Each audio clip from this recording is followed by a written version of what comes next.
Wall Street Unplugged looks beyond the regular headlines heard on mainstream financial media to bring you unscripted interviews and breaking commentary direct from Wall Street right to you on Main Street. How's it going out there? It's April 24th. I'm Frank Curzio, host of the Wall Street Unplugged podcast, where I break down the headlines and tell you what's really moving these markets. Man, I love earnings season. It's like the start of the NCAA tournament.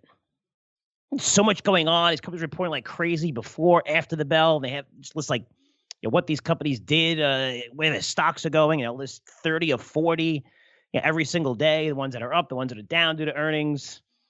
There's so much excitement. And for me, look, this is what I love to do.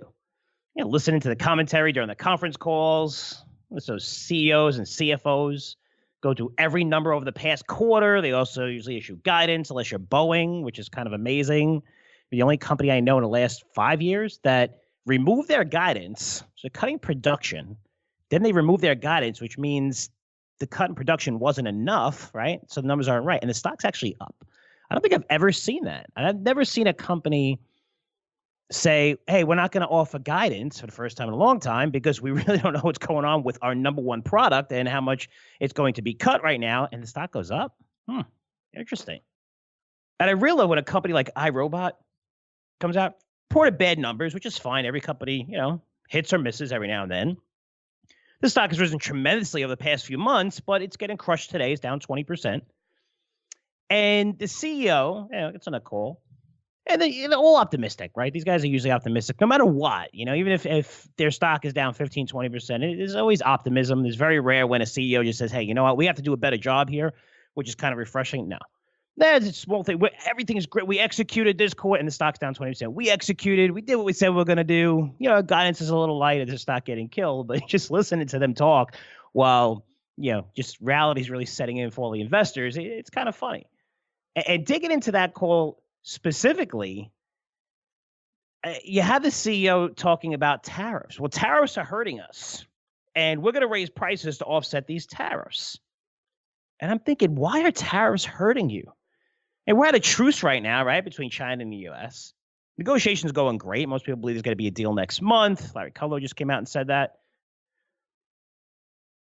But you're looking at tariffs where it's supposed to be, a potential 25% tariff and U.S. back and forth with China. But the company they say they're modeling for 10% when it comes to tariffs.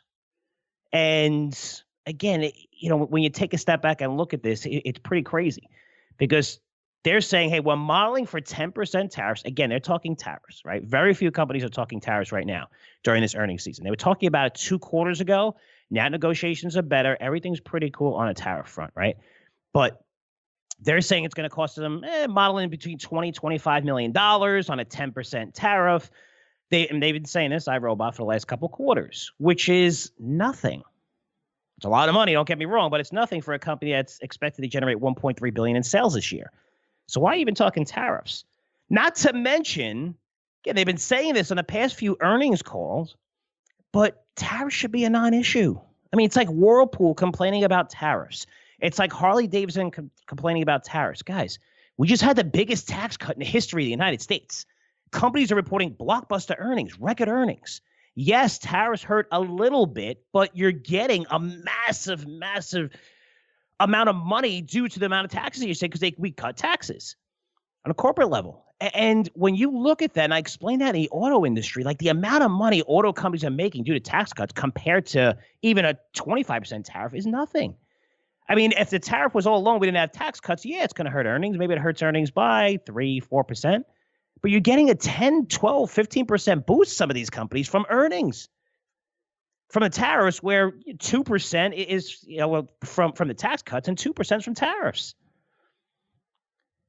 When you look at this, put everything together, you break down steel, you break down autos, you break down all these industries, everything we import from China, it's a non-factor. And the fact that you're mentioning it and even saying it's going to cost us $20-25 million, which is basically nothing when you're generating $1.3 billion, makes me think there's something else going on within your company.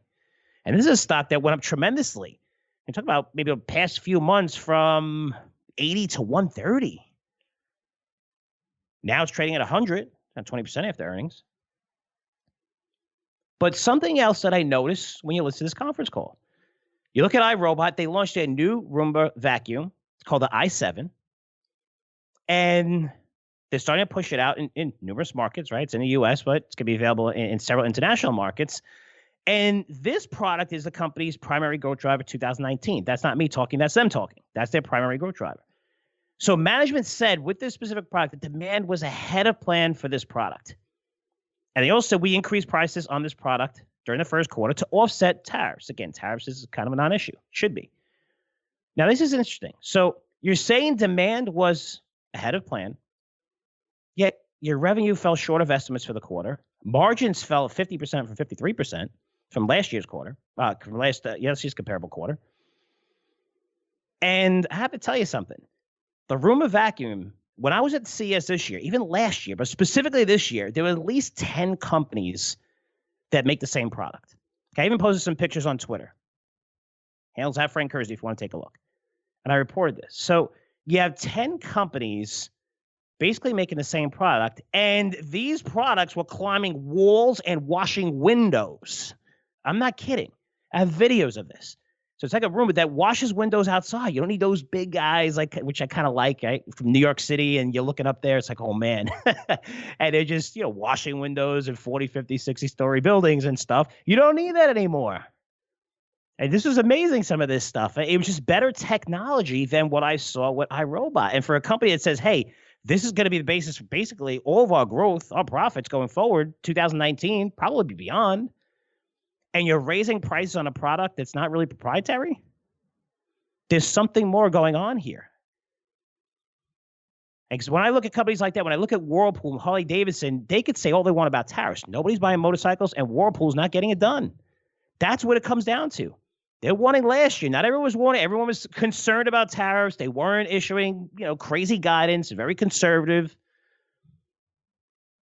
But man, you should have made a fortune off of tax reforms. And you're talking tariffs. That's the reason why most S&P 500 companies reported record profits. So it is amazing to see what companies say and what they do. But getting back to iRobot, and again, the stock is down a lot today. I think people are seeing what I'm seeing. It just didn't make sense. You're raising prices for the product. You're saying demand's great, but revenues are lower than expected. I don't get it. Not to mention, are you really going to be able to raise prices and have that pricing power when there's so many products just like this on the market, especially in the international markets? But when I look at this, and I see lower margins, weaker than expected revenue, I'm going to be interested to see where the company's trading over the last 6 to 9 months. But the most important part of this, and the reason why I'm bringing up iRobot, is because when it comes to technology, and we all love technology, we all invested in technology. Technology's been one of the hottest sectors since, the credit crisis. Still continues to do amazing. All the biggest companies in the world are, Facebook, Google, Amazon, Microsoft, basically the 4 biggest companies in the world based on market cap, all technology. But when it comes to technology, it's all about patents. It's intellectual property, protecting your technology. Because if you don't, there's a few companies out there that I just mentioned, like the Facebooks, Googles, Apples, Microsofts, that have hundreds of billions of dollars combined on their balance sheets. And they're ready to jump all over your great idea in seconds if you don't lock up that technology. And we've seen it with Facebook basically copying everything that Snap did, right? Snapchat invented. We've seen it with GoPro, Fitbit, BlackBerry. So I'm bringing this up because if you're going to invest in any technology company, especially small or mid caps, you better understand its IP portfolio. Make sure they have patents on their signature products. Make sure they lock up, not pending, not patent pending. You hear all that patent pending. I love that. Patent pending means nothing. It means nothing. Big deal. You fill out some paperwork. It's like I have a loan pending for $25 million to buy a mansion in the middle of Florida. It's pending. It's pending. What does that mean? It means nothing. It means you don't have a patent and you're not going to have a patent. But you want to lock up this technology. So today, I'm bringing on a great analyst. His name is Lou Basenese. Lou is the founder and chief analyst at Disruptive Tech Research. Good friend. Basically one of the smartest technology analysts I know. And today, he's going to break down the importance of IP, including how he combs through patent databases to find new ideas in a tech space. Going to break this down in layman terms, not going to be difficult to understand. And most important, Lou is going to share tons of ideas with you in this interview. Talk about large cap tech stocks he likes, and a lot of these names are reporting earnings pretty much over this week and next week. And he's going to share at least 3 small cap tech names with you that I'm sure, almost positive, most of you have never heard of, because there's 2 of them that I never heard of. There's going to be a great interview. Lou's very smart, funny, really knows his stuff when it comes to technology. Definitely give it a listen. And in my educational segment, I'm going to talk about one of the most popular trends in the world today. A trend I always get tons of questions about. Always. And that's marijuana. I haven't spoken much about this sector on the podcast. Every now and then, I'll take a couple of questions on Frankly Speaking, which I, host every Friday. But I will tell you, I was one of the first in our industry to cover marijuana in 2013, just before Colorado approved it for recreational use, which was, I think, January 2014. Nobody cared back then.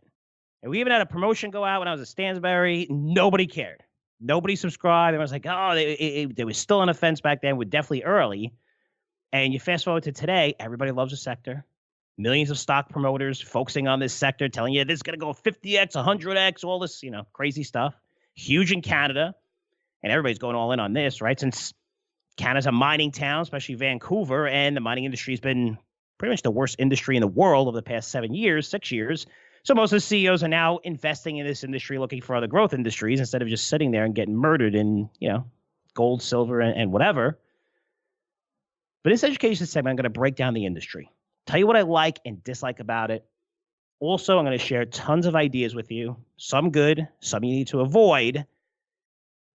And I'm going to break down the M&A part of this because it's crazy right now. There's a lot of acquisitions taking place, a lot of M&A activity. And I'm going to tell you which companies are going to benefit and which companies, again, that you definitely need to avoid in this sector. And it's something that we're going to be covering going forward at Curzio Research. But before I get to marijuana and that trend of fun stuff, let's get to my interview with the one and only Lou Basenese. Lou Basenese, thanks so much for coming back on the podcast. Thanks for having me, Frank.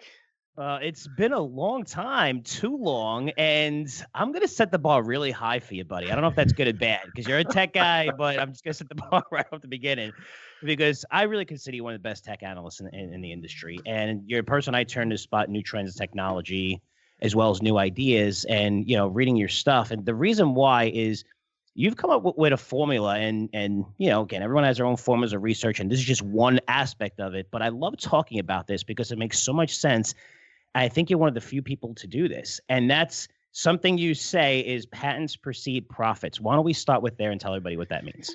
Yeah, look, I think the favorite mantra on Wall Street is that stock prices always follow earnings, right? I mean, and if you look up the historical correlation between earnings per share for the S&P 500 and the stock and the price performance for the S&P 500, it's a tight correlation. It's absolutely true. Pick any company that keeps reporting profit growth quarter over quarter, and the stock's going to be going higher. But I think in today's world, you have to deconstruct that. And we're always looking for early indicators, right? So how do we get ahead of earnings? Well, before you have earnings, you have to have sales. And before you have sales, you have to have a product. And in today's technology-based economy, I'd argue before you ever have a product, you better have patents or you're going to get ripped off ad nauseum. I mean, we see that happening right now between Snapchat and Facebook. Anything Snapchat does, Facebook does better and at a broader scale and immediately immunizes any benefit to Snapchat. Or, another classic example is Groupon. They invented the daily deal space, but they had absolutely no patents. And when they came to market within 18 months, they had over 350 competitors. And now, they're hanging on by a thread. So I think that, the mantra that stock prices ultimately follow earnings, I'd argue that even earlier, they're ultimately going to file patents. And as long as they're high quality patents, that's going to give us an early heads up on the next biggest trends and sales drivers for all these major companies. Now, how do you see these trends unfold on the patent side? Is it, say, Apple will file for wireless charging, which I think they're not into anymore, right? I think so. I think, they're really not focusing on that industry. But it's just, if you focus on if it's 5G, is it all of a sudden you're seeing a lot of companies have, because I know that you have Apples, the Facebooks, the Googles, they're all checking this stuff, right? I'm sure they're checking this stuff as well. But how do you spot it where you're able to say, wow, a lot of these guys are filing patents in one particular trend or industry? I mean, how does the whole process happen? Does it all come at the same time, months apart, 6 months apart?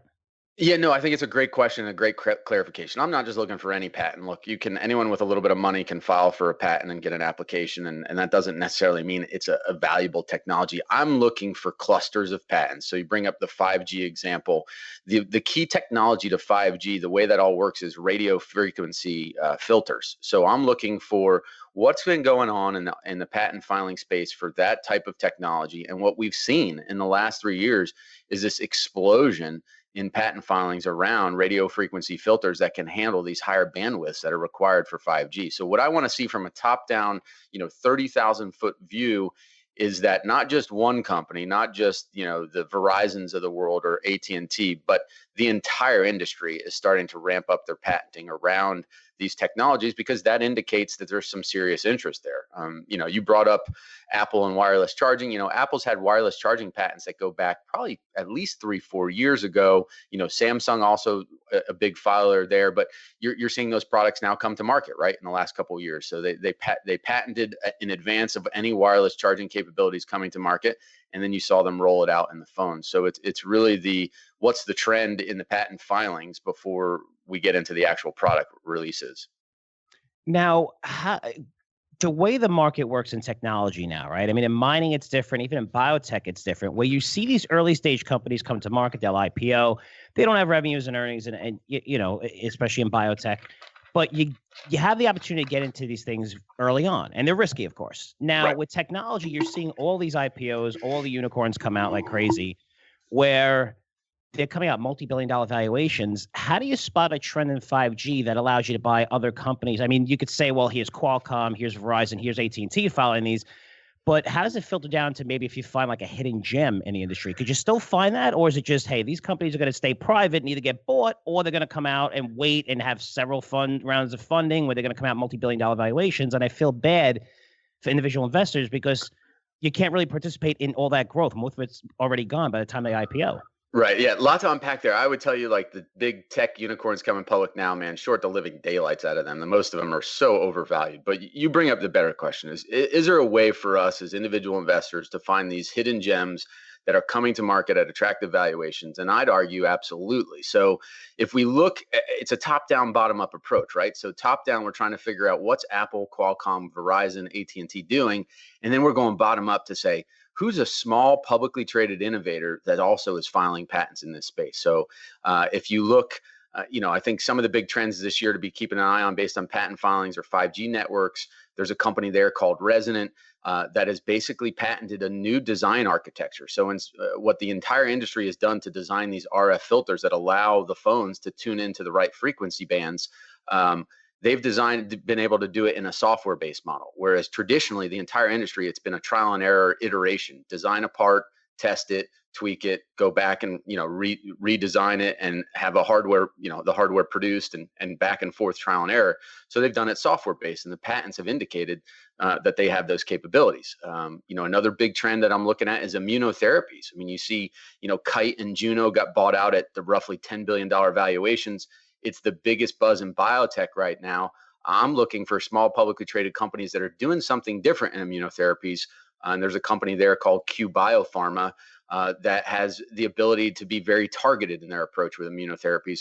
And they can actually use it for autoimmune, which is basically down-regulating and up-regulating. They have selectivity. So those are unique qualities that the patents reveal that they have that big players in the space don't have. And the good news is they came public.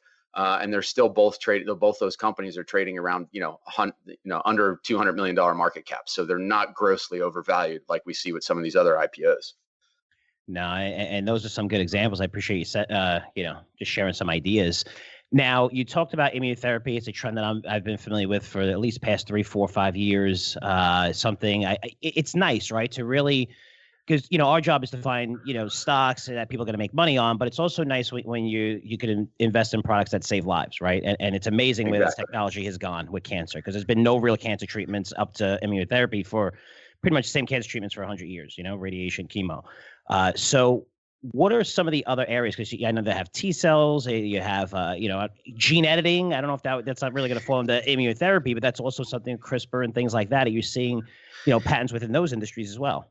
Yeah, so gene therapy is a big space now that's coming up. I would say there's a great increase in patents there. I think that means probably, going into 2020, you'll see a lot more opportunities in the drug companies there. So I think that's one to keep on the radar. The immunotherapies is really just kind of at the prime inflection point because you've seen the first drugs get approved, right? So that validates the entire space. You get a few drugs approved and out there.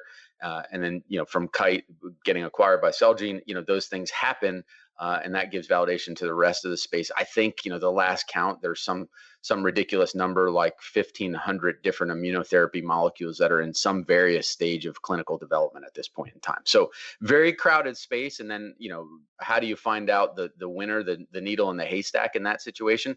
I think you have to find a company that has a technology that's differentiated. So it's not just in biotech, that applies across any industry.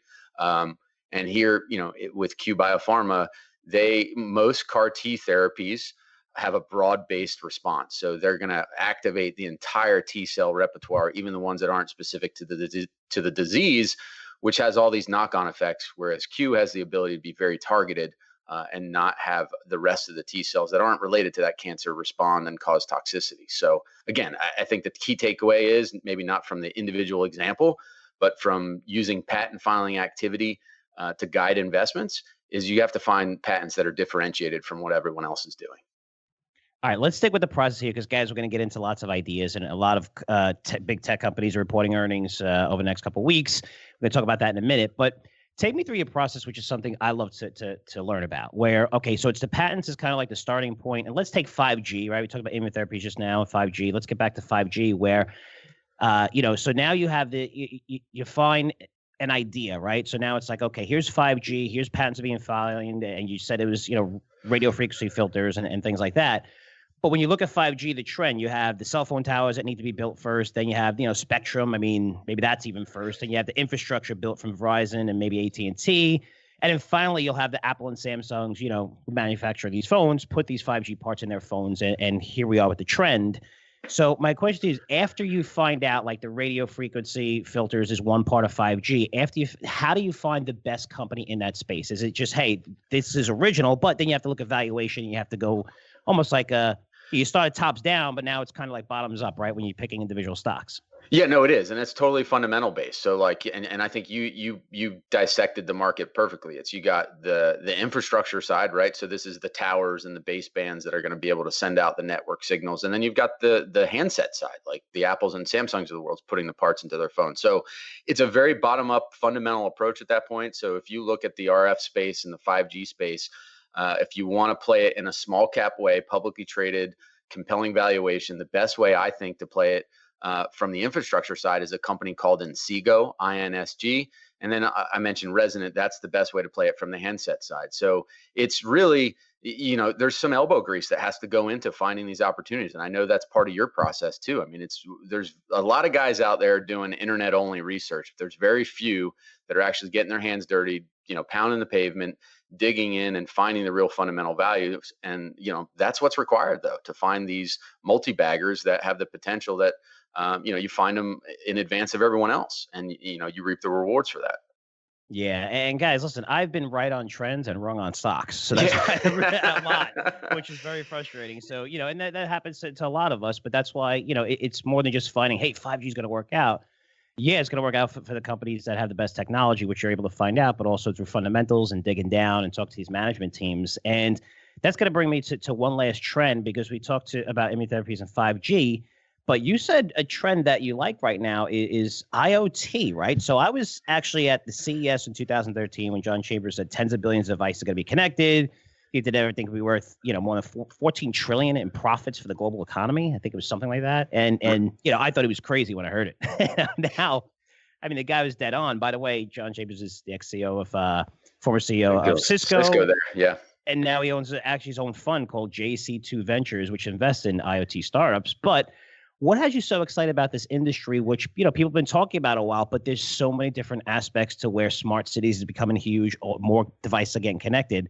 And then you have 5G, which is going to provide faster speed. So this is like an ongoing trend, and you're still finding more ideas to recommend? Yeah, still finding ideas, and I think it brings up this whole thing. There's a lot of people that talk about compelling trends, but a lot of times they forget to think about timing and when it's investable. So like 5G has been a compelling trend for years, but it's now finally investable because you have the Verizons of the world actually rolling out 5G networks. So with IoT, when Chambers was spouting off these huge numbers that just seemed mind-blowing to everyone in 2013, yeah, it's a super compelling trend, but I don't believe it was investable until recent years. And IoT, I really think of it as the Internet of chips. Forget the Internet of Things, because what really the Internet of Things is taking chips, some form of sensor, and putting it everywhere you can imagine, in the home, in pavements, in smart cities, and to alert to parking spots that are open. The possibilities are endless, but it really, if you boil it down to what's the enabling technology, it's semiconductors and sensors that are going into the world to collect data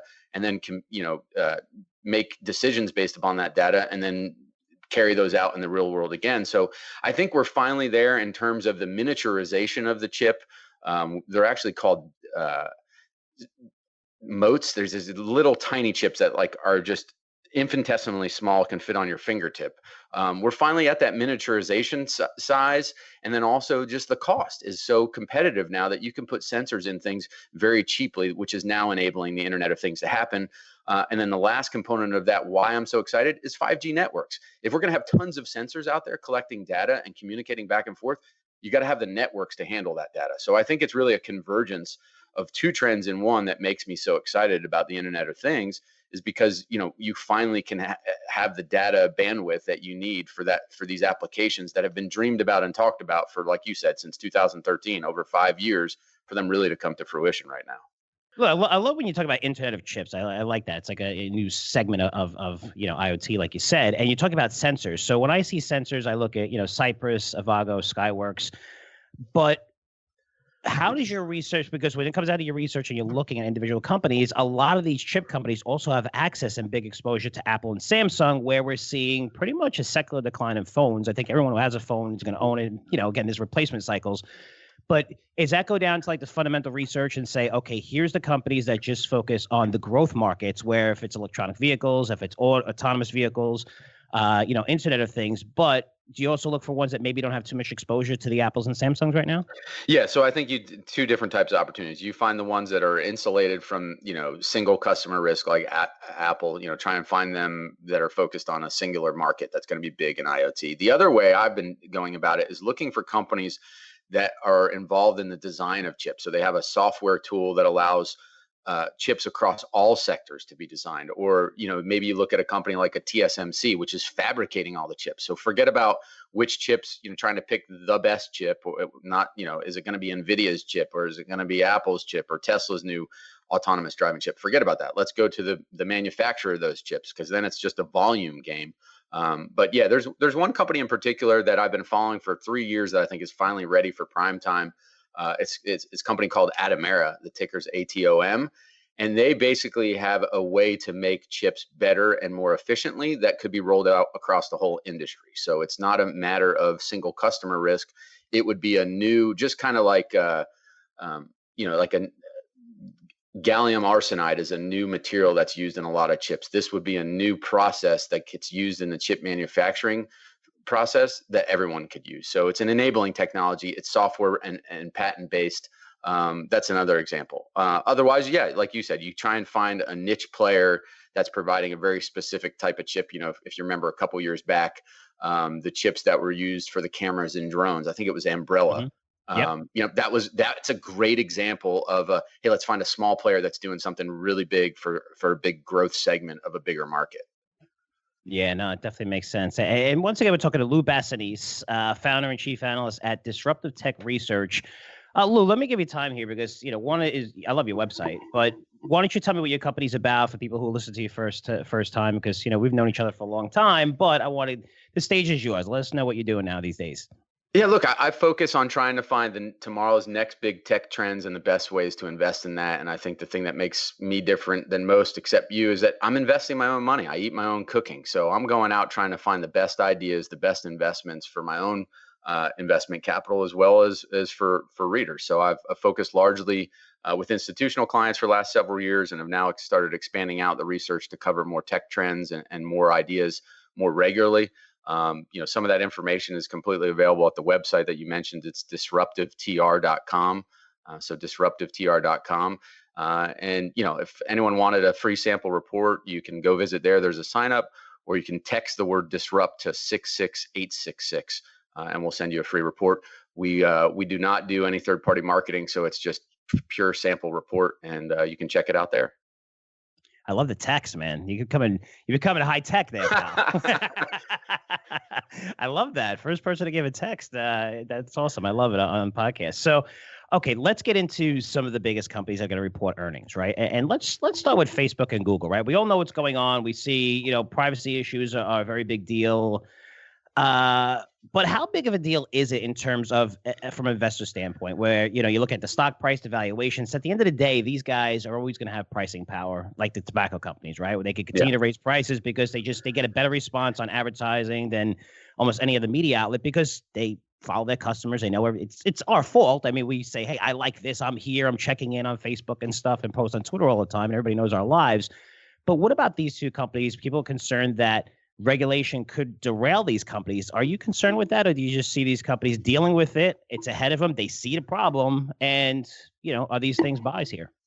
Look, I think regulation's inevitable. There's been too many sins and violations of privacy where they can't avoid it. It's going to take a long time. DC never moves fast, but I think you used the perfect analogy, comparing these social media companies and Facebook to big tobacco. Because the reality is we're addicted to it, right? And that's not just the users, it's the advertisers. I mean, where else can an advertiser go and get an audience over 1.2 billion people at one stop? They can't. So I think, we're like it or not, we're wed to these social networks like Facebook as consumers as well as the advertisers. I do think, though, there's an existential threat to Facebook because they've been so cavalier with privacy and how they've exploited user data, that at some point there could be one additional revelation that could cause investors to bail on that. Now, I don't think that's very likely in the near term here, but I would be cautious in buying Facebook here. I'd look for a pullback. I think we have to have a meaningful pullback before it gets seriously interesting. They're going to be spending a lot more. They started a quarter or two ago on just a lot more moderators over content to avoid the catastrophes of seeing murders live on, streamed on Facebook Live. So there's a lot more expense going into Facebook maintaining its dominance. But I think in the long term, if you're a long-term buy and hold investor, you're going to do well in the Facebooks of the world, right? You got to pick the best of breed. I don't think Snapchat is a compelling investment. I think that it needs to go ahead and disappear already, just like it's, the original feature of its product. I don't think it's going to last. Twitter, they reported earnings this morning, much stronger than expected. I think that is, what's an interesting story there with Twitter is the fact that Dorsey has realized they're not going to be the next Facebook. They're not going to get this massive audience, so that he's got to figure out the best way to monetize that audience. So they've been the most proactive in terms of privacy and getting rid of just, trolling. Again, there's a lot of work to do, but they're being very aggressive about it, and I think that's showing up in the results. So, if I looked at the landscape of things, it's Facebook and then maybe Twitter at the right valuations. Yeah, it's interesting, right? Because Twitter, I mean, the stock got hit because they weren't adding any more new subscribers, right? And that was basically the biggest trend with that. And you could identify with this, where even across different industries, there's like same store sales for retails. That's the number, same store sales. That's what people care about. It's not so much earnings. Again, it's all filtered. But at the end of the day, there's certain things. Sometimes it's margins, but for social media companies, we want to see user growth. And Twitter hasn't been really growing that file, but they've been able to monetize, I think, better than almost anyone in the space in terms of, percentage of subscribers that they have. Is that going to be the trend going forward? Because Facebook already has everyone on Facebook, right? I mean, it was a 2.6. I mean, I don't know how many more people, again, they could all have 5-10 accounts each.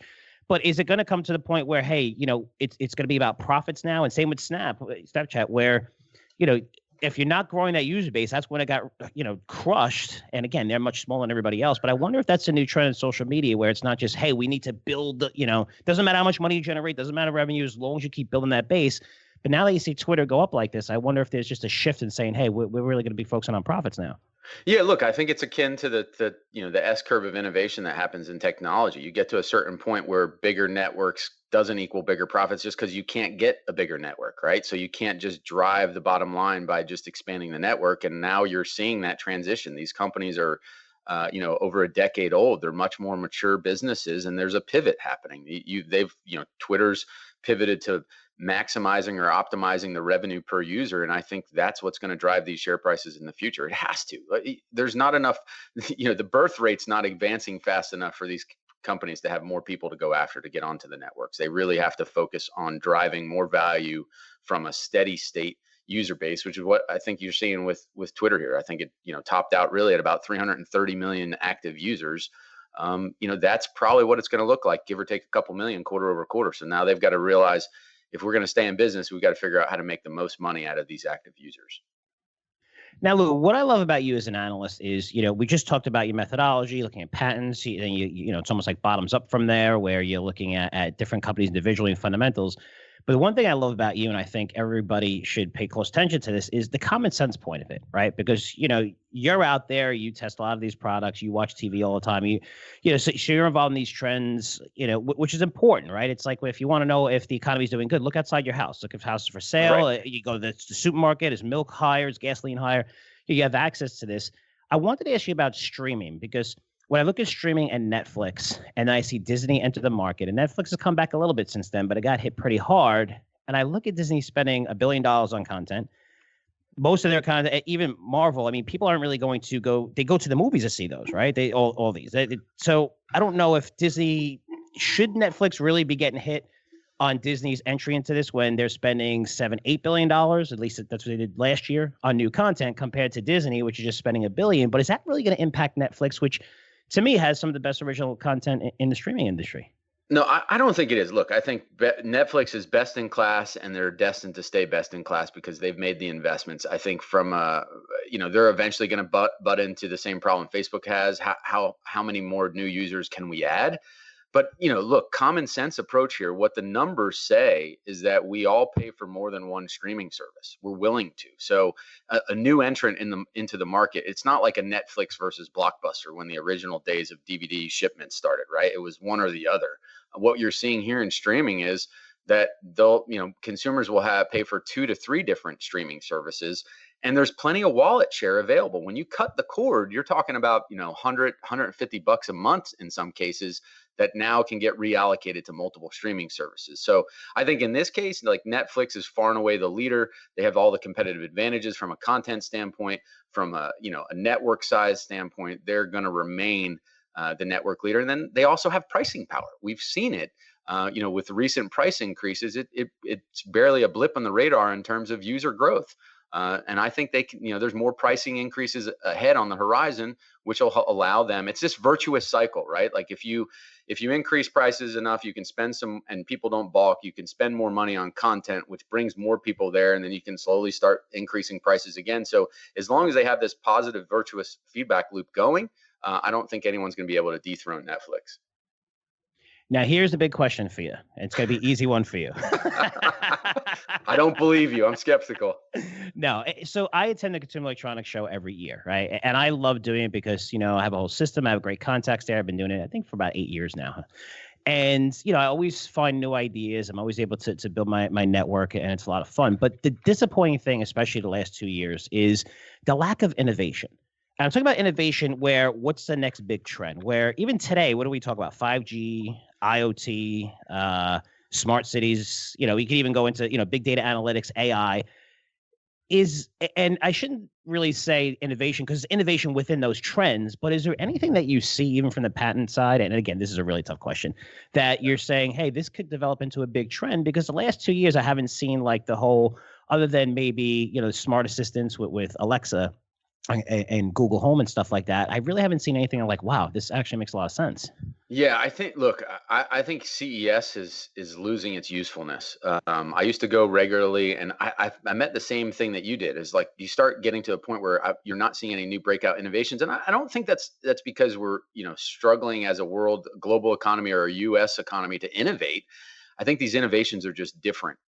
They're not necessarily consumer facing. Like you talk about voice, personal assistance, artificial intelligence is really big. But how do you display that, right? How do you boil that down to a consumer product really early on to get people excited about it? And I think that's the disconnect. A lot of innovation is going on in the software side of the world, the chip side of the world that hasn't expressed itself in a consumer product yet. So you're not seeing it at the CES show. I mean, I think I think about artificial intelligence. Everyone is so jazzed up about it, but what is it really like? Is it a product, or is it more an enabling technology like the internet was, right? And I'd argue it's more like the internet. Like everyone had to move their business online when the internet came out. You had to do, whether you were an internet related business or not, you had to have a web presence. I think the same thing is going to be true of artificial intelligence. It's going to be like the BASF of technology. It's not a product itself, but it makes all the products better. It makes Facebook better at doing what it does. It makes logistics companies better at what they do because they have AI inside. So from the standpoint of, am I seeing big trends emerging that might not be showing themselves at CES? I think you put your finger on one, and that's voice. We've gotten to the point where computers can recognize over 95% of speech, which is a critical threshold, and we're going to start seeing voice incorporated more and more into technology. It's going to become the new interface, just like touchscreens replaced actually pushing buttons on a phone or an electronic device. I think voice is going to be that next interface. Yeah, it makes sense. And that was a big theme too at this year's Consumer Electronics, which actually has over 4,000 companies now. They could probably be 600. They shouldn't be 4,000. It's really crazy. That's why it's like when you go there and you know where to go and who to talk to, it's a big difference. And just if you go there for the first time, you're gonna be totally overwhelmed. There's a million things going on, and yeah. Anyway, but one of the things with voice is they had the translators where they had something that you could wear around your neck, and any language they speak into it, and it'll translate into your language or whatever, which I thought was amazing, like on the spot, like immediately. And this technology has been available for the last couple of years, but now you've seen 20, 30, 40 different companies display it compared to 1, 2, or 3, which I thought was interesting. But you bring up a good point where AI is not a consumer product. So it's kind of like, and big data is not really a consumer product where, we could all use and buy like, a GoPro or something like that. And it is interesting how everyone's incorporating that technology. And I guess that leads me to the next question is it worth playing these? Like, I like IBM because I love the transition. I think it's dirt cheap. They still have to outperform, and I love the Red Hat acquisition, right? Maybe they do, maybe they don't, maybe they don't execute. But is it worth going into some of these big companies that are focused on the AIs or the big data analytics and cloud computing, or the Amazons and stuff like that? Or do you say, hey, you know what? I know that much in this space and technology. I've been covering it for so long that I know how to filter it down and find even better ideas in the large caps. No, look, I think you have to do both, right? You do small cap and the large caps well. I think the large caps provide you almost de facto ETFs on these new leading tech trends, right? Like think about Amazon. Where is Amazon not reaching into? I mean, they're now getting into the healthcare market. So if you want an ETF that is tech based, that can get into all these new growth markets, Amazon's a great opportunity. At some point, I'd argue Google was the same way with all their the Google moonshot businesses. For trends that are still emerging, I think you've got the right approach. Trying to find companies that are undervalued. An IBM, very low valuation, so the risk is low, but they've given themselves an opportunity to expand into new growth markets. So that's a good example. I would look at, if you're looking to play augmented or virtual reality, I'd argue Apple was probably the safest bet there, right? This is a company that's never first to market with a solution, but is second or third and then dominates it. Apple, no one's ever going to argue that Apple is super expensive. It's a lower risk way to play, AR, VR, which is coming to market, in 2020, I think is the rumor for the first launch of Apple's augmented reality hardware. So I think, getting back to the original question, I think you have to do both. You have to follow the patents to these small up and coming innovative players, but then also focus on the large cap names that get beat up unjustifiably, that have leverage to these big growth trends, because then it's a very asymmetric return for you, right? It's low risk, potential for really high reward. If you augment that with some leap options, long dated call options, I think it's a tremendous strategy to boost your returns over time without taking a ton of risk. And let's speak about that, because we've been in a tremendous bull. You're definitely in the right space, because I have friends in the mining space, and I kind of feel bad for them, right? It's They're like, pivoting. They're pivoting to cannabis now. Some exactly. of the miners. And, sometimes you cover one industry and it's not good, but technology's been great. I guess on the macro side, I'm curious to know what you think, where we've seen the trend play out almost the last 7-8 years, where almost every pullback is met with a buying opportunity. Not talking about every single stock. Some stocks are not there, and whatever. You have the GoPros and the Fitbits and stuff like that. But for the most part, a lot of these large caps, even the Intels, the Ciscos, are hitting new highs. Do you think that trend's going to continue? Do you think there's going to be separation? Because it seems like a lot of these large cap companies are all doing well. I mean, the market is trading close to 52-week highs, but technology has significantly outperformed, especially over the past few years. Do you see this continuing? Because that's going to allow you to take on more risk, right? When the trend's in your favor, you'll buy stuff a little bit more expensive, but these are the stocks that can really get hit during earnings season if they don't, especially, companies are scared to give positive guidance because there's a lot of uncertainty with Brexit and trade and tariffs and stuff like that. I wonder what you think for maybe the rest of 2019. Is it, hey, I'm looking at earnings season right now. Let's see if some of these big caps pull back and then we could buy them. You think that trend's going to continue going forward? Yeah, look, I think on the big cap, tech has to lead the market or the market's not going to keep going higher. And I don't say that because I'm biased and I focus only on tech. If you look at the numbers, tech right now accounts for about 25% of the S&P 500. They broke out this different sectors, but if you reconstruct it historically, it's about 25%. I'd argue that so that's 1 in 4 stocks in the S&P 500. I'd argue that every company is reliant on technology. If you're not a tech company explicitly, you use tech as part to run your business, whether it's Amazon Web Services or any other software as a service based business. You're relying on that. So I think tech has to keep putting up stronger earnings, or the market's going to lose its leadership, and I think the market's going to roll over. So it gets back to the beginning of the interview. What leads stock prices higher? It's ultimately earnings. So if we don't see and continue to see strong profit growth out of tech companies, I think that's a sign for caution. And then, at that point, you have to be a bit more opportunistic and be patient. Wait for some valuations to come back in before putting new money to work. And let's break that down. We'll finish here because I love talking to you. I could talk to you for another hour, but let's go over some of these big companies. So you have Microsoft, Amazon. You brought up something interesting. As long as they continue to roll out new products, these guys are in cloud, very, very super high margin business. If you talk to people, it's still, I don't know if I would say it's in its infancy, but it's still no way close. Maybe I'd say third or fourth inning, where the growth that they're seeing in cloud is tremendous. You have Netflix, which is streaming, right? I mean, it's huge industry growth. Yeah, but then you look at companies like Tesla, where more competition is entering the market. Google, Facebook, and Apple as well, where you're seeing basically it's still an iPhone company, right? 70% of sales come from iPhones, and they're having trouble innovating. So when you look at those companies, is it that simple? Where hey, Microsoft, Amazon, you're going to see earnings continue to grow. But I worry a little bit about Apple and maybe Tesla. I mean, how do you see in a large caps of the ones maybe that you like and don't like? Yeah. So look, I think it's kind of what you're saying without saying is the FANG trade is dead, right? You can't just blindly buy all the FANG stocks on pullbacks. I think I went on the air saying that in July of last year. And I think that's true. You have to look at the companies. Microsoft would be one that I'd argue longer term has tremendous upside because of the cloud services. It's still definitely third, fourth inning. I'd agree with that assessment. By the same token, that puts Amazon in the same space, right? They're really early on. AWS, their cloud services, has really driven their growth. Still plenty of room to go there. They're getting into advertising. I think, I would be cautious on Netflix just because I think that they're taking on so much debt. And at some point, investors might just balk and say, look, at what point do you turn this into producing meaningful profits where you can service that debt? I think there's a potential there. Tesla, I'm a bit more bearish on. I just think as much as they want to be valued as a tech company, they're still just an automaker. And I think it's really premature on the autonomous driving. The regulations have not come into focus yet where anyone's going to really be able to get self-driving cars out there on the road in a meaningful way in the next 2 to 3 years to generate enough profit to generate these to justify the valuation that Tesla's trading at. Great visionary leader, but I think, at some point investors demand results and not just vision. Running through some of the other Apple has to prove it can pivot to being a services company. They are still largely an iPhone company, like you said. I mean, I think the number somewhere around 60% of profits and revenue comes from the iPhone.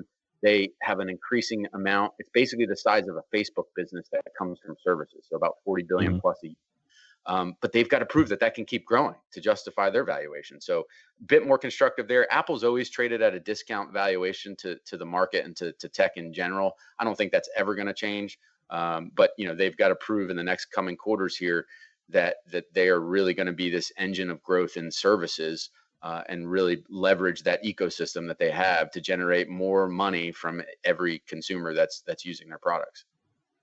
Yeah, I'm pretty impressed, man. We throw a lot of stocks out there. I mean, this isn't scripted at all. Like, you give me every single stock I recommended. You give me, it's not just the one-liners or anything. But I'm going to tell you, I'm going to give you a new way to analyze technology stocks right now. It's the simplest way. Forget about everything else. Is buy Tesla right now. I think Tesla will go to 300 before it really comes down. And the only reason why I say that is because I don't know one person in the world that likes Tesla. Everybody believes that stock's going to be up. I don't know anyone who's really, even the sell side firms. And usually I've always been caught on the wrong side. Not saying that, listen, they have problems. There's competition in the market. Tax credits are gone. Believe me, I know the whole entire story. Just go on Twitter. There's millions of people that devote their lives to posting on Twitter, posting about Tesla. But it's just whenever I see everyone leaning 100% to one side, usually the opposite happens. I want to see if that happens here. And if it does, then we can forget about everything else and just keep the system simple, right? We can start a new company. Yeah, well, we keep it simple. It's funny. I look at hype cycles a lot too, and I think that's simpler. It's similar. It's a sentiment, right? Like when everyone's super excited about a technology like to the moon and there's no critics, that's when I start getting cautious because we tend to get overexcited about the expectations and then they fail to meet it. So, point well taken. I do actually have some really cheap Tesla put options that I own in the event that something goes haywire and they have to file for bankruptcy to get out of the cash crunch that they're in, the death spiral there. But maybe to be continued. You're right. All in number, everything that you said makes absolute sense. I know they need to raise money. I don't know why they're not raising their money. They should discount that price by 25%, raise $4 or $5 billion.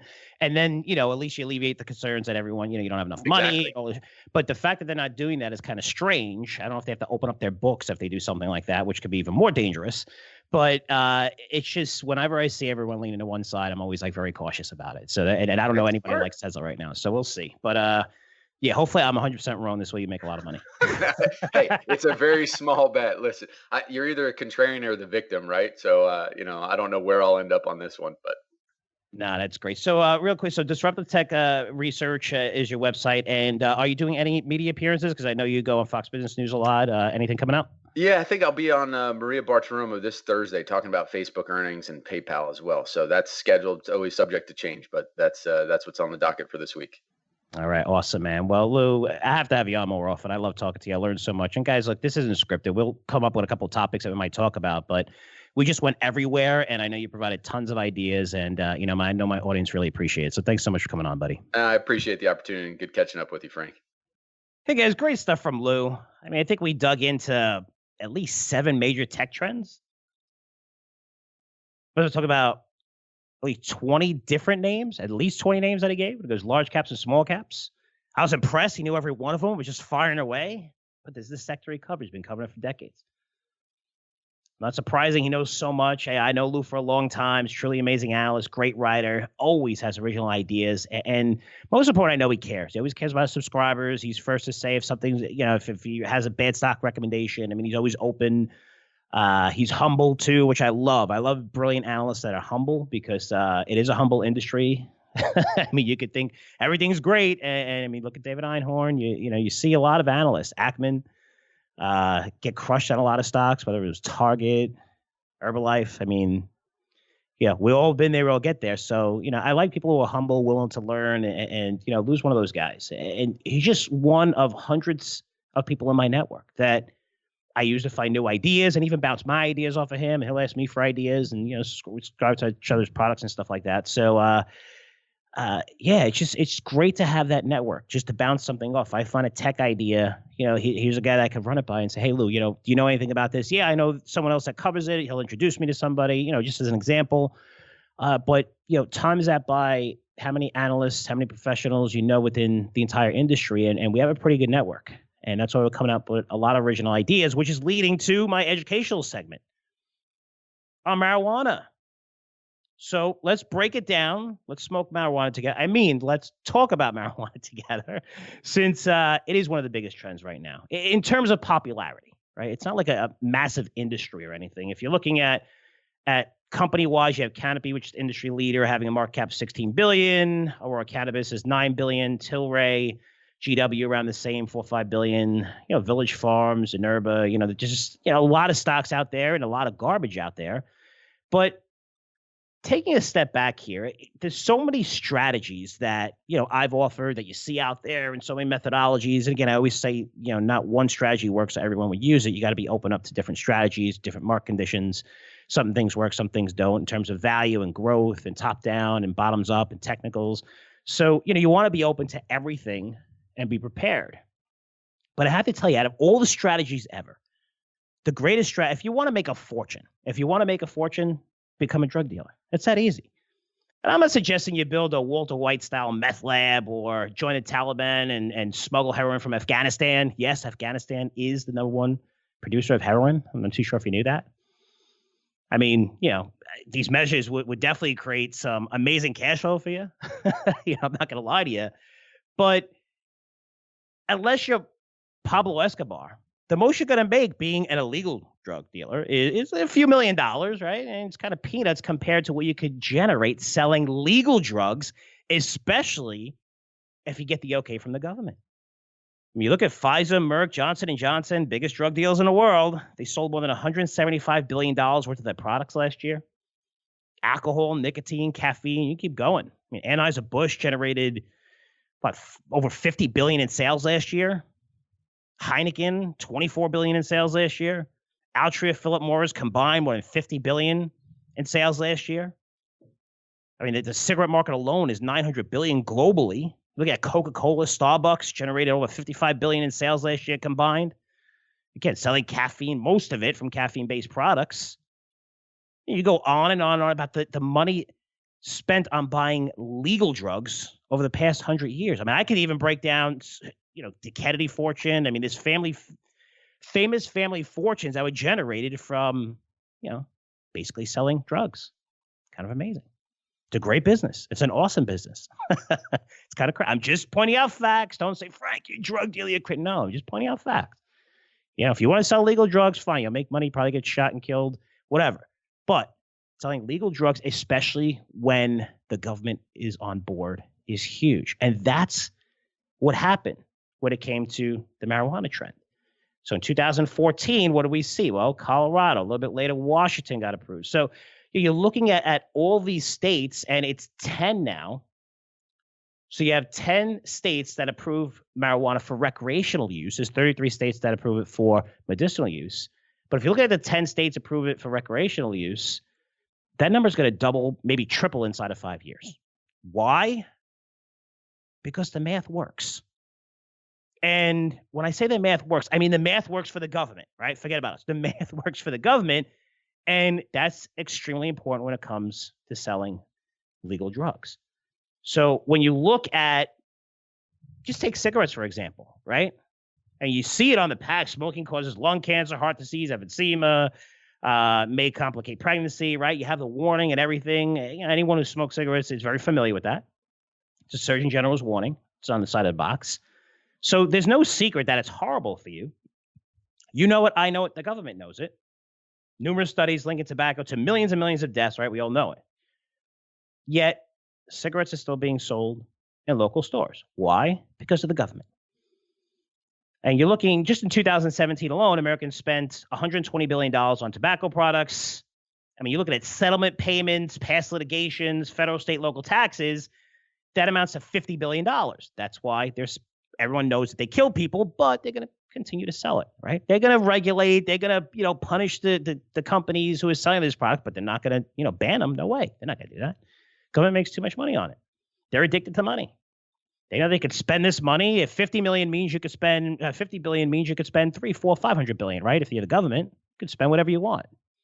Any way you could generate revenue, it's fine. That's cool. You could be said, again, brought up other industries. But when it comes to marijuana specifically, it's becoming a very big industry. Some people think it's going to be 25 to $50 billion. And you look at Colorado, and the first to approve marijuana for recreational use for a state. Again, now Canada approved marijuana. You've seen a bunch of Canada names come up now, right? But when you look at the U.S. and you look at Canada specifically, you're looking at a state that generated $1.5 billion in sales from marijuana last year. $1.5 billion. So you're looking at combined sales over the past 5 years since they approved it in January 2014. It's $6 billion in total sales. And from the $1.5 billion, Colorado said it generated $266 million in tax revenue. That's free money just by signing a piece of paper and approving marijuana for recreational use, which, guys, anyone listening to this right now could get marijuana probably inside 30 minutes, no matter where you live. I don't even care if you live in the middle of Montana. 30 minutes easily, right? If you're going to get drugs, and I hate to say this, but no matter what drug you take, if you really want to get access to it, you'll have access to it. So, with marijuana, and I'm not justifying it, whatever. I'm not saying that I'm just saying you're taxing something that people are going to do anyway, or people are going to do it anyway. You might as well tax it, right? Just makes sense. So Colorado said, okay, let's, approve this for recreational use. And then you have 10 states that follow it afterwards. And now you're looking at the math. It works. Colorado's making a lot of money. Now, if you're a state that hasn't approved it and you're looking at the 10 states being California, Colorado, Washington, Oregon, Massachusetts, Nevada, Maine, Alaska, and then you have Vermont, Michigan, right? So those are the 10 states in Washington, D.C. You're looking at the revenue that these guys are generating. California, $2.7 billion. You're looking at Washington hit $1 billion. But all the other states approved much later, and their sales are just starting to ramp up. Like Massachusetts, only $100 million. Man, that number is going to go to well over $1 billion. It's one of the most populated areas outside of California that approve marijuana for recreational use. And if you're a state outside of these 10 and you're watching California, $2.7 billion, Colorado, $1.5 billion in sales, Washington, over $1 billion in sales, and you're seeing the hundreds of millions in tax revenues, what are you going to do? Because you could say, well, what about my constituents who don't want, over 65%, I think it's exactly 64% of the latest Gallup polls of people in America believe that marijuana should be approved for recreational use. So you're talking about a very large number of people, right?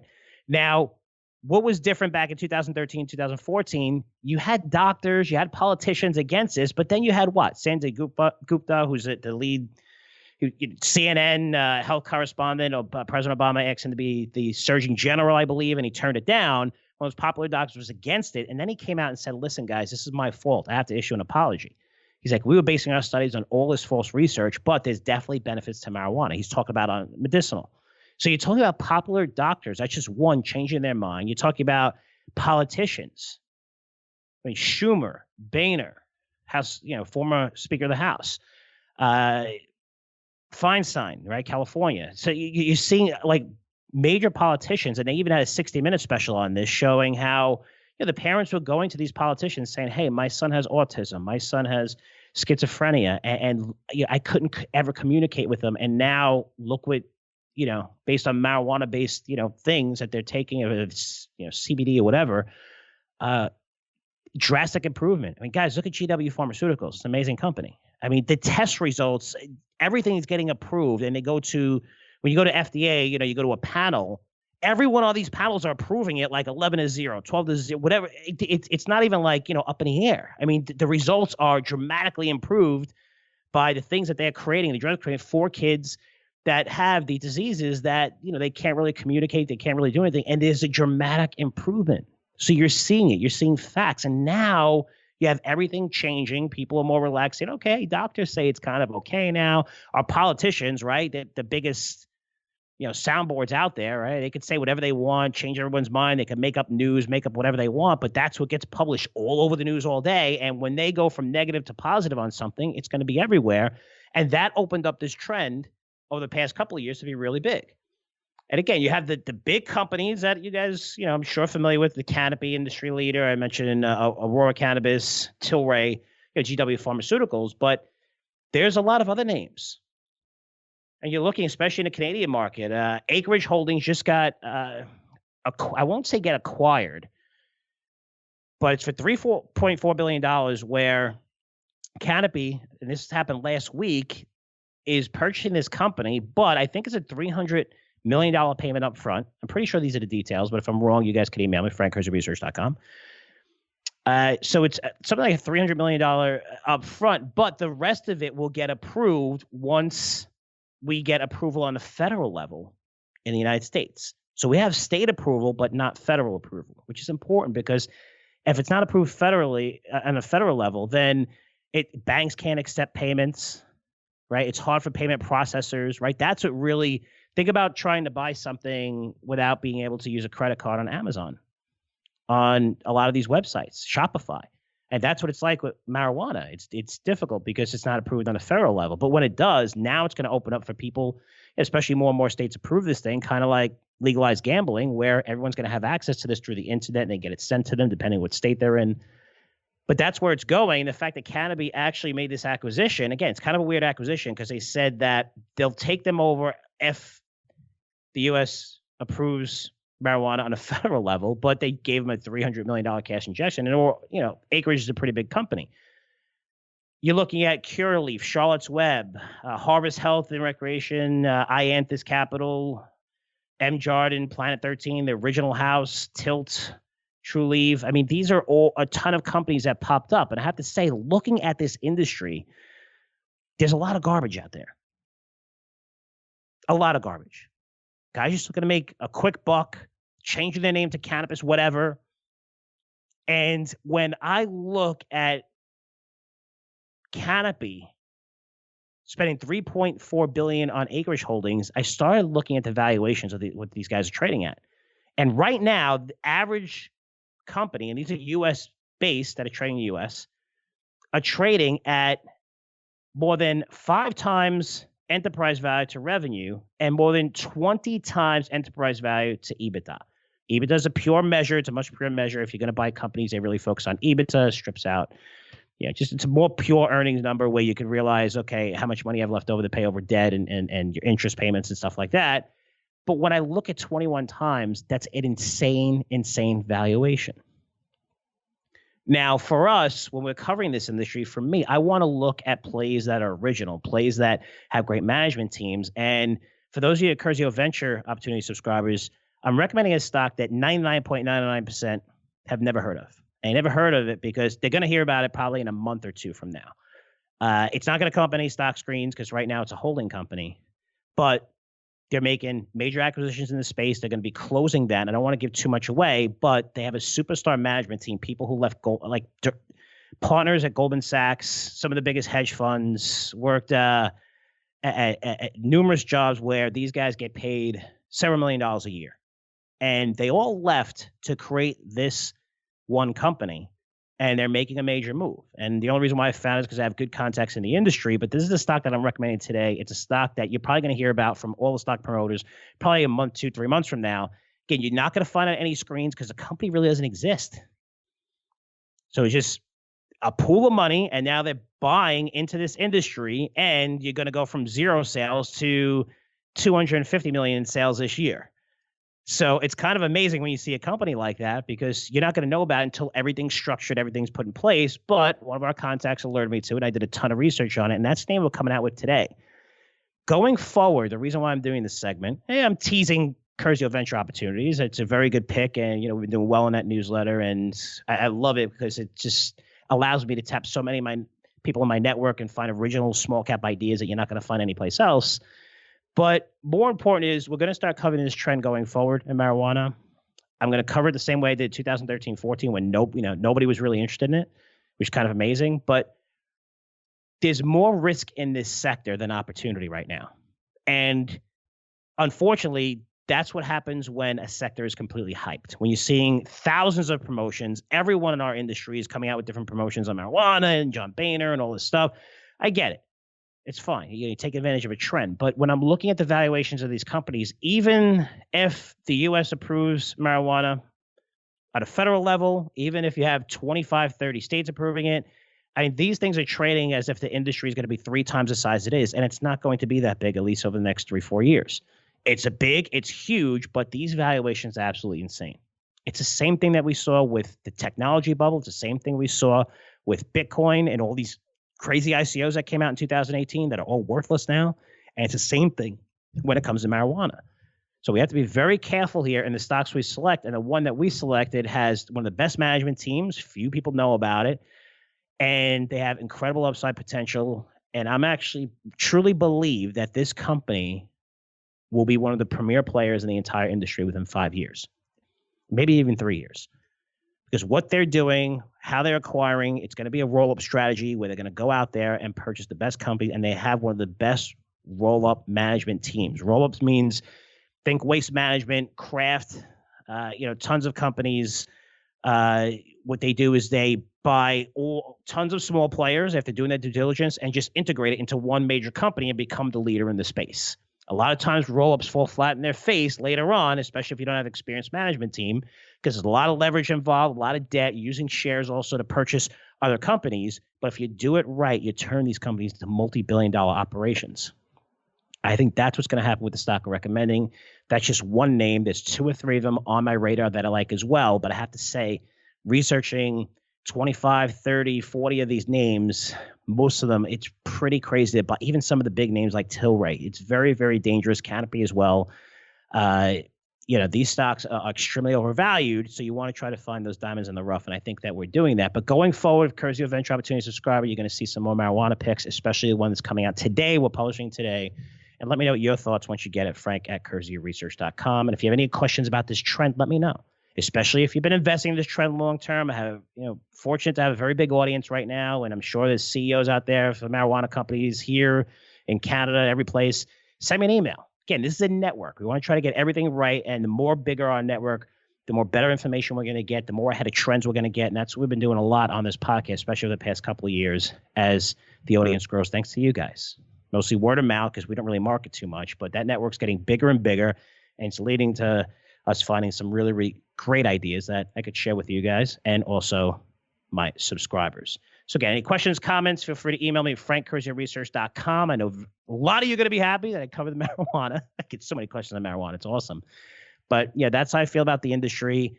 I think it's a fantastic industry. I think it's going to continue to grow, but the stocks are so far ahead of themselves. Be very, very careful. There's great opportunities in the space, but not as many as you think. I would say a lot of these companies, at least 50% of the industry, probably won't be around in 3 years from now. And now the valuations are crazy. Management teams are dumping their stock. I mean, it's pretty crazy. Again, you're going to get all the garbage. You need all that washed out, all the people trying to make quick dollars or a quick buck on you, me, mom and pop investors. You're going to see a washout over the next couple of years. But there's a lot of good names in the space, I think, that have positioned themselves, especially the one that we just have in Curzio Venture Opportunities. If you want more information on that, you can go to our website, curzioresearch.com. Okay, guys, enjoy earnings season. Enjoy hockey playoffs. Enjoy basketball playoffs. Lillard, I don't know if you saw that shot against Oklahoma City. Fantastic. One of the most underrated players in the NBA. Fantastic. And I think Portland has a shot to make the finals. It's pretty crazy, but, still got work to do. But if they win the next round, they're going to be playing the winner of Golden State, Houston, and those teams are going to beat the crap out of each other. It's going to be interesting. Again, a lot of people, not really crazy about the NBA. Everybody loves the NHL. Great hockey playoffs. Got to give Alkin a shout out for the Islanders. And let's see what's happened, but have some fun. Enjoy the playoffs. Enjoy earnings season. And I'll report back to you guys in 7 days. Take care. The information presented on Wall Street Unplugged is the opinion of its hosts and guests. You should not base your investment decisions solely on this broadcast. Remember, it's your money and your responsibility. Wall Street Unplugged, produced by the Choose Yourself Podcast Network, the leader in podcasts produced to help you choose yourself.